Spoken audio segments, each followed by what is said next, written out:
그래서 11절에 반복하죠. 아비를 저주하며 어미를 축복하지 않는 무리가 있다. 같은 얘기죠. 그러니까 앞에 10절에 종을 저주하는 건 결국 아버지를 저주하는 거야. 근데 아버지라고 하는 것은 결국 부모이기 때문에 아비를 저주하며 어미를 축복하지 않는다는 건 하나님 아버지를 인정하지 않는다는 뜻이지. 그것을 인정하지 않는 무리가 있다. 많다. 실제로 영어 단어 보면 이 generation이라는 번역도 있어요. NIV 보면 이 말이 맞아. 그런 세대가 있는 거야. 사람들이 다 우리가 살고 있는 이 세대가 하나님 아버지를 저주하고 하나님 아버지를 축복하지 않아요. 예? 아버지로서 인정하지 않는 거야. 영광을 돌리지 않는 거야. 근데 아버지가 뭐라고 그러냐면 자기의 아버지, 출애굽기 21장 17절에 보면 자기의 아버지나 어머니를 저주하는 자는 반드시 죽일지니라. 여기 죽일지니라는 건 결국 마지막에 지옥에 떨어진다는 이야기지. 레위기 20장 9절에도 만일 누구든지 자기의 아버지나 어머니를 저주하는 자는 반드시 죽일지니 그가 자기의 아버지나 어머니를 부모를 저주하였은즉 그의 피가 자기에게로 돌아가리라. 여러분, 진리를 전하는 사람을 공격하는 것은 하나님 아버지를 공격하는 것이고 하나님 아버지를 공격하는 자는 100% 지옥에 떨어집니다. 피가 자기에게로 돌아간다 그랬어. 근데 거꾸로 공격할 때 우리 그리스도인은 스데반이 그랬던 것처럼 용서해야 돼요. 용서해야 돼. 그게 그 사람을 위해서가 아니라 날 위해서. 내가 아버지 아들로 완성되어지기 위해서. 12절 스스로 깨끗한 자로 여기면서도 자기의 더러운 것을 씻지 아니하는 무리가 있느니라.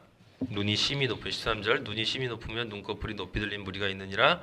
14절 앞니는 장검 같고 어금니는 군도 같아서 칼 같아서 가난한 자를 땅에서 삼키며 궁핍한 자를 사람 중에서 삼키는 무리가 있느니라. 여기 지금 12절에서 14절은 누구를 얘기하는 거예요? 앞에서 얘기했던 자기를 부자라고 여기지만 가난한 자들, 잘못 알고 있기 때문에 잘못 전하는 자들, 그리고 또 가난한 자들, 말씀에 관심이 없어. 둘 다 해당하는 거예요, 여러분.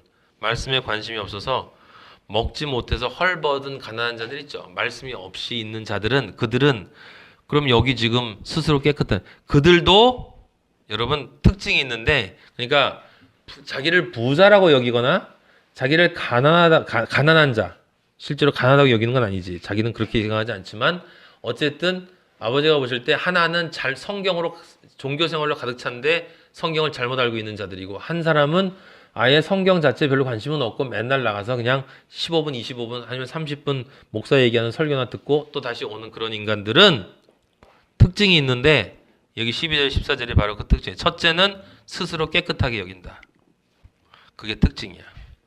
교회 종교자, 지도자, 종교인들의 특징은 어떻게든 자기들은 구원받을 거라고 생각해요. 그거는 뭐 당연한 거기 때문에, 에? 그렇게 자기가 그런 성직에 있다는 사실 자체가 구원하고는 이제 완전히 끝났다, 문제가. 그런 사람이 할 수밖에 없는 것이 있죠. 그건 뭐냐면 회개를 안 하는 거야. 그런 사람은 절대로 회개할 수가 없어요. 왜냐하면 구원 문제가 끝났기 때문에 이제 다 해결됐으니까. 그래서 두 번째 특징이 있는데, 눈이 심히 높고 눈꺼풀이 높이 들려. 그 다음 절 교만해. 자기들 마음대로 말씀을 해석하고, 교만은 그걸 얘기하는 거예요. 원하는 방식대로 신앙생활하는 거야. 성경을 자기 말씀대로 해석하고 자기들이 해석한 대로 신앙생활을 하는 것이 교만이에요. 다른 게 교만이 아니라. 그리고 세 번째는 그런 사람들은 100% 가난한 자를 삼켜요. 거짓 증거를 100% 함으로써 잘못된 말씀을 전해서 다른 또 가난한 자들을 지옥으로 끌고 들어가요. 네. 이 두 부류가 다 그 짓을 한다고. 한 부류는 끌고 가는 자들이 있고 또 한 부류는 끌려가는 자들이 있는데, 이 두 부류가 전부 다 그 짓을 한단 말이에요. 전혀 듣지 못한 진짜 가난한 자들한테 또 가가지고 우리 교회 좋아요 라고 데리고 와가지고 거기서 그거 듣게 만들고 함께 지옥 가게 만든다 이 말이에요. 그럼 어떻게 되느냐? 잠언 30장 15절 보세요. 거머리에게는 두 딸이 있어 다오다오 하느니라. 거머리가 어떻게 합니까? 피를 빨아먹는데 떨어지질 않아요. 멈추지 않고 계속 빨아요. 족함이 없다는 뜻이에요.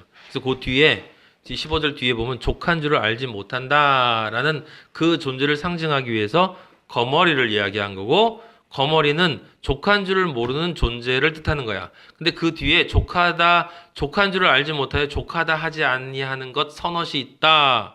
지금 계속 이제부터는 선엇이 네 개가 나오는데 그 앞에 것 두 개는 문제가 되는 거고 뒤에 것 두 개가 옳은 거야. 앞에 건 지옥 가는 놈들, 뒤에 거는 아버지 나라 가는 놈들인데 잠언 16절 보시면 곧 스올과 스올은 죽음을 뜻하기도 하고 지옥을 뜻하기도 해요. 그렇죠? 그럼 이게 무슨 뜻이냐? 이런 거예요. 지옥은 정말 자기가 족한 줄 모르는 것처럼 끊임없이 사람들을 빨아들여. 그러니까 상상도 할 수 없이 많은 사람들이 끊임없이 지옥으로 확 떨어져. 마치 거머리가 다오다오 하는 것처럼 지옥이 사람들을 그렇게 끌어들인다. 실제로는 지옥이 끌어들이는 게 아니고 사람들이 그렇게 떨어진다라는 뜻이지. 두 번째, 악이 배지 못하는 태. 악이 배지 못하는 태가 누구예요? 불신자야. 영적 생명을 낳을 수 없는 존재가 아이 배지 못하는 태란 말이에요. 생명이 되어서 생명을 낳지 못하는 자들이 너무나 많아. 그들이 가지고 있는 탐욕은 끝이 없어. 세 번째, 물로 채울 수 없는 땅. 예레미야 2장 13절 보면 아버지가 이렇게 말씀하셨어요. 내 백성이 두 가지 악을 행하였나니 곧 그들이 생수의 근원되는 나를 버린 것과, 첫 번째는 하나님 아버지를 생수의 근원되는 아버지를 버렸고, 두 번째는 스스로 웅덩이를 판 것인데 스스로 자기 땅을 이렇게 만들었는데 그것은 그 물을 가두지 못할 터진 웅덩이들이라. 그 무슨 뜻이에요? 이스라엘 백성이 가나안 땅에 들어가는 것이 가나안 땅이 되는 것이 아니라 그들이 어떤 존재가 되느냐에 따라서 그 땅이 가나안 땅이 될 수도 있고 저주의 땅이 될 수도 있다라는 뜻이지. 그러니까 예수 그리스도가, 성경 안에 있는 예수 그리스도가 내가 어떤 존재가 되어서 그 그리스도를 보느냐에 따라서 그 예수 그리스도가 천국이 될 수도 있고 나에게 저주가 될 수도 있다 이 말이에요. 잘못 믿고 내가 저주받아 지옥 가는 거지. 예수님을 믿는데 지금 그 얘기를 하고 있는 것 아닙니까? 그러니까 여기 지금 물로 채울 수 없는 땅이라는 것은 무엇을 뜻하냐면 인간이 천국이라고 만들어 놓은 그 땅, 인간이 하나님을 버리고 자기들이 천국이라고 무엇인가를 만들어 놓는데 거기에는 생수를 담을 수가 없는 것이다 라고 하는 거예요. 생수를 담을 수 없다는 걸 여기서 에둘러서 뭐라고 표현했어요? 물을 계속 부어도 거기엔 채워지지 않는다라는 뜻이야. 그래서 수가성경에 오늘 애들 했다고 그랬죠. 그래서 끊임없이 자기가 뭔가를 채우려고 물들을 막 채우는데 행복해 보겠다고. 절대로 거기 채워지지 않는다. 그게 물로 채울 수 없는 땅이에요. 생수라고 믿고 있는 무엇들을 끊임없이 갖다 채우지만 채울 수 없다. 마지막에 그럼 그런 인간들이 결국 어떻게 되느냐? 이게 핵심이야. 족하다 하지 아니하는 불이라. 불은 공기하고 열하고 물질만 있으면 끝없이 퍼져나가요. 무슨 뜻이냐? 심판의 불은 꺼지지 않는다는 뜻이야. 그런 존재를 향한 심판의 불은 꺼지지 않는다. 그럼 꺼지지 않는다. 심판의 불이 꺼지지 않는다는 건 또 무슨 뜻이냐? 17절에 아비를 조롱하며 하나님 아버지를 순종하기를 싫어하는 자의 눈은 골짜기에 까마귀에게 쪼이고 독수리 새끼에게 먹기리라. 그 심판의 불이 정확히 누구를 향해요? 지금 우리가 확인했어. 무슨 얘기냐면 첫째는 자기가 성경을 많이 알고 있다고 전하고 있는 거짓 선지자들이야. 잠언은 철저하게 거짓 선지자들에 대한 얘기예요, 여러분. 그리고 그 거짓 선지자들의 말과 그 말을 따라가는 어리석은 자들에 대한 이야기들이에요. 거기에 해당되면 안 된다라는 뜻이야. 하나님의 지혜는 예수 그리스도의 성령이 내 안에 들어와서 그 성령으로 깨달아진 말씀 이외에는 하나님의 지혜는 없다. 네가 어디 가나 무엇을 하나 누구를 만나나 아무것도 중요한 건 아니다. 중요한 건 딱 하나밖에 없다. 네 안에 성령 있냐 없냐. 그것으로 하나님의 말씀이 깨달아졌느냐 안 깨달아졌느냐. 네가 마하나임에 있느냐 그거 중요하지 않다. 네가 마하나임을 위해서 말씀을 전하냐 엘리야나 네가 그거 중요하지 않다. 중요한 건 네가 무엇을 하냐 중요해. 네 안에 내가 있느냐. 조롱한다고 그랬잖아요. 거짓 선지자와 그런 사람들은 그들의 신앙생활을 통해서 곧 아버지를 조롱하는 거예요. 그게 아버지를 조롱하는 거야. 근데 그 아버지를 조롱하는 그들의 신앙생활은 결국 뭐예요? 아버지에게 순종하지 않는 거지. 그러니까 순종하기 싫어하는 거야. 여기 써 있는 그대로라고요. 아비를 조롱하고 순종하기를 싫어한다라고 써 있잖아요. 근데 그런 자들은 까마귀에게 쪼이고 독수리 새끼에게 먹힌다. 여러분 우리 이사야서에서 그 읽었었죠? 예? 내가 자식을 낳았는데 이스라엘 내 백성이 나를 모른다라고 하지 않았습니까? 근데 여기 지금 그 심판에 대한 이야기가 이사야서 34장 8절에 보면 나와 있는데 거기 조금만 봐봐요. 이것은 여호와께서 보복하시는 날이요. 나중에 심판 날이 되면 이런 얘기 있다는 얘기예요. 시온의 송사를 위하여 신원하시는 해라. 여호와께서 보복한다 이 말이죠. 시온의 송사를 위해서. 우리가 왜 계시록에도 보면 그리스도인들이 언제까지 심판을 늦추실 것입니까? 라는 이야기를 하는 기도가 나오지 않습니까? 그래서 아버지가 결국은 심판을 하실 텐데 그때가 이제 진짜 모든 것이 완벽하게 결정되는 그때인데 그때 에돔의 시내들은 34장 9절 에돔은 에서의 자손이잖아요. 그러니까 믿지 않는 자들 얘기하는 거야. 하나님의 백성을 제외한 다른 자들은 쭉 나와 있어요. 근데 거기에 보면 티끌은 유황이 되고 땅은 불붙는 역시 저 심판에 대한 이야기죠. 낮에나 밤에나 꺼지지 아니하고 그 연기가 세세토록 황무하며 지날 자가 영영이 없겠다. 완전히 무너진다는 얘기예요.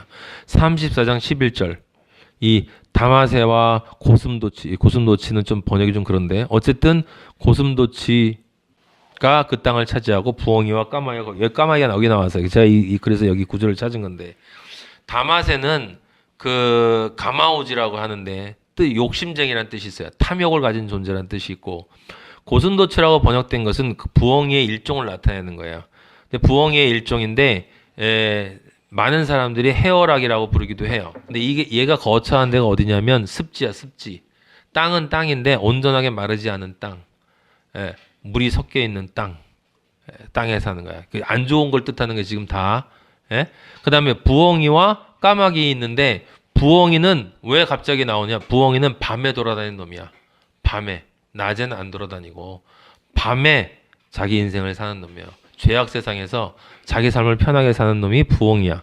까마귀는 창세기 8장 6절에 그 노아가 방주 40일 지난 다음에 방주 이제 다 됐나? 하고서 까마귀를 먼저 내보냈는데 까마귀가 물이 땅에서 마르지까지 날아서 왕래하고 안 돌아와요. 바깥에 내보냈는데 물이 땅에서 안 말랐다라는 이야기는 아직 거기가 죄악 세상인데 까마귀가 나가서 안 돌아왔다. 어떤 사람은 까마귀는 거기 나가가지고 물에 떠 있는 시체들에 이렇게 서 있고 머물고 요새 이렇게 하다가 그냥 있었을 것이다라고 생각하는데 영적으로 보면 그 뜻이 아니라 아직 죄악 세상이 온전히 심판이 끝나지 않았다. 아직 죄가 거기 있다라고 했는데 그놈이 나가서 안 돌아왔다는 얘기는 그걸 좋아한다는 뜻이야. 되돌아가는 놈이야. 근데 8절에 보면 비둘기가 있거든요. 그 비둘기는 물이 줄어들지 않았기 때문에 발붙일 곳이 없다 이 말이에요. 거룩한 존재가 발붙일 곳은 없다. 아직 죄악 세상이다 라고 하고 방주로 돌아왔어.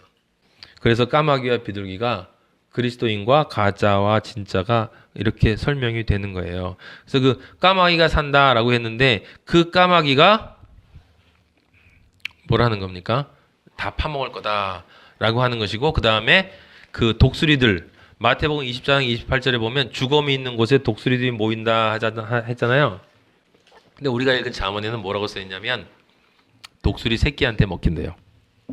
까마귀한테 먹힌다는 건 죄로 완전히 먹힌다는 뜻이고 그 다음에 죄로 완전히 먹히면 그 다음에 어떤 일이 벌어지냐면 독수리 새끼한테 먹히는데 독수리한테 먹히면 이 독수리가 크니까 이 좀 남지만 그 독수리가 그걸 잘라가지고 새끼들한테 가서 전부 이렇게 찢어가지고 새끼들 먹을 수 있게끔 잘잘잘잘 쪼개가지고 그걸 주면 형체도 안 남게 돼.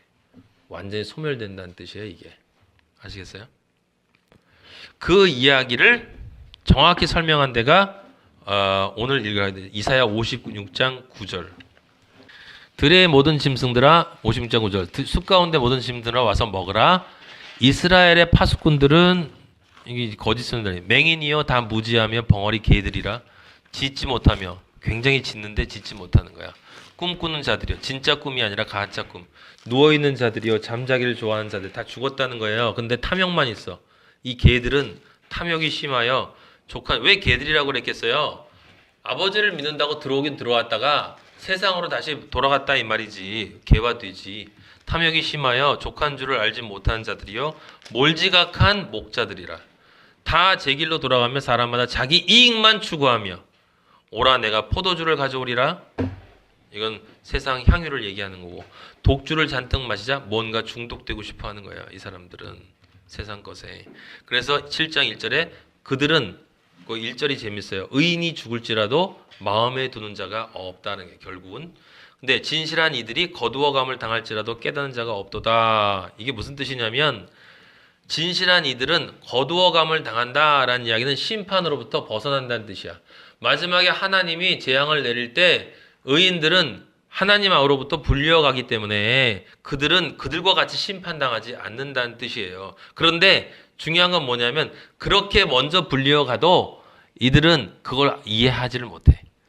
이 무식한 놈들은. 2절 의인들은 악한 자들 앞에서 불려간다. 그들은 평안에 들어갔나니 바른 길로 가는 자들은 그들의 침상에서 편히 쉬리라. 여러분과 저는 아버지의 평안에 들어가야 되거든요. 정말 이들하고 다르게 다른 길로 가서 이 편안으로 들어가야 돼요. 아버지가 그들을 뭐라고 부르는지 아십니까? 지금 잠언에서 얘기했던 사람들을 아버지 이렇게 불러요. 무당의 자식아, 간음자와 음녀의 자식들아, 세상하고 가늠한 놈들아, 가까이 와라. 4절 너희가 누구를 희롱하니? 누구를 향하여 입을 벌리고 혀를 내미냐? 이 패역한 자식아, 거짓의 후손아. 이 거짓 나왔죠? 거짓의 후손아. 거짓말하는 자가 누구예요? 원래는 사탄이잖아.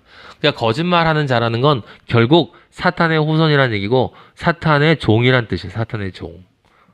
그러니까 하나님의 종을 비방하는 건 사탄의 종이란 뜻이야. 거짓의 후손이라는 거죠. 거짓의 후손.